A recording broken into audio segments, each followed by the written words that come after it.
A segunda BTT Ruta do Viño Rías Baixas contará con un itinerario de 45 km de dificultade media que discorrerá entre as bodegas socias da denominación de orixe Rías Baixas, As Laxas, Pazo Pondal e Marqués de Bizoja, unha proba que se presentou hoxe no Pazo de Mugartegui de Pontevedra. La dificultad de la prueba es media, de manera que podrán asistir, podrán concurrir a este recorrido aficionados al ciclismo de distintos niveles, no solamente los altos profesionales. Limitamos el número de participantes a 250 y las inscripciones ya se pueden formalizar en la página web de la BTT Ruta do Viño Rías Baixas.com. Y sobre todo, pues aprovechando lo que es este evento para descubrir sobre todo nuestro paisaje, nuestra gastronomía y nuestra cultura, ¿no?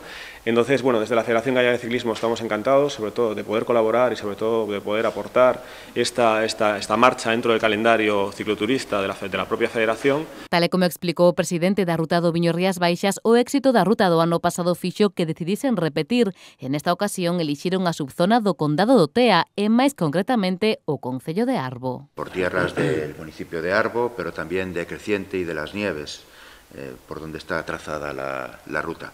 Pero decir también que es una ruta que es para todo el condado. A iniciativa conta co patrocinio del Corte Inglés, que se encargará dos puntos de avituallamento. Turismo, deporte, incluso el hecho de hacer actividad complementaria como ese senderismo para acompañantes hace que ese día pues, pueda ser una jornada festiva y que la iniciativa en sí mismo sea exclusiva y no haya muchas en el calendario gallego pues, de esta naturaleza. As inscripcións xa se poden realizar a través da páxina web bttrutaviñorriasbaixas.com. Tras a carreira, o 22 de outubro repartiránse entre os ciclistas enopacs, que consisten en visitas ás bodegas asociadas á Ruta do Viño Rías Baixas.